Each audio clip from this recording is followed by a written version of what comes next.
Today is the 49th day of the counting of the Omer. And as we have been preparing for Matan Torah, the giving of the Torah on the holiday of Shavuot, we have been going through these 49 gates of Bina, of understanding. It says in the Talmud that actually there are very few people in the world that were given this gift of going through all of the gates. There's a dispute between Rav and Shmuel in the Talmud. One of them says, Hamishim Sha'arei Bina Nibru'u Ha'olam. There were 50 gates of understanding that were created in the world. And they were given, V'chulan nitnu l'Moshe Rabbeinu. They were given to Moshe Rabbeinu, Chaser Achad, except for one. So Moses was able to attain the wisdom by going through 49 gates.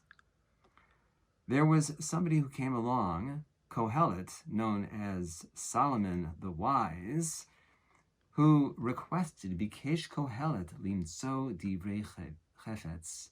He sought to find words of delight, which is interpreted to mean, Bikesh Kohelet lihiyot Moshe. He wanted to be Moshe, like Moshe Rabbeinu. A heavenly voice came down and said, Yatzda Bakol v'amralo. A heavenly voice came down and said, V'chatuv yosher divrei emet.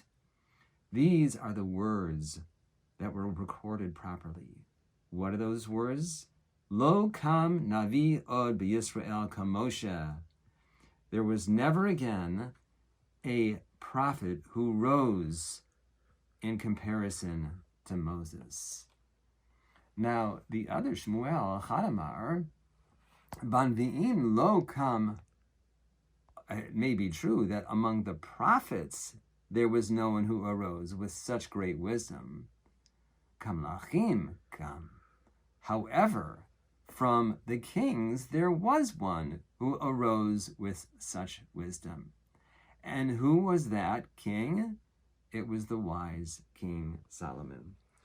So these two figures in our history were able to go through these 49 gates of wisdom. Lahavdil, we also try to attain a certain level of wisdom by going through each gate of each day of the counting of the Omer to make ourselves available for the wisdom of Torah on the 50th day, that day of Shavuot. And the way to achieve Bina in its greatest form, crystallized and elucidated, is to study with a partner.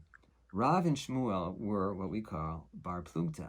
They disagreed on every point, but they did it for the sake of heaven, of l'shem shamayim, in order to clarify what the topics really meant. And so it is with us too. We should find a study partner to help us, to elevate us, and to make sure that we stay on the right path.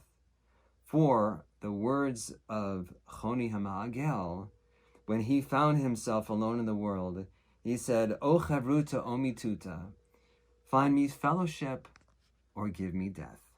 May we all find a great study partner to bring us higher and higher, lamala lamala, and may we all join together in Torah study with the giving of the Torah tomorrow on Shavuot. Chag Sameach.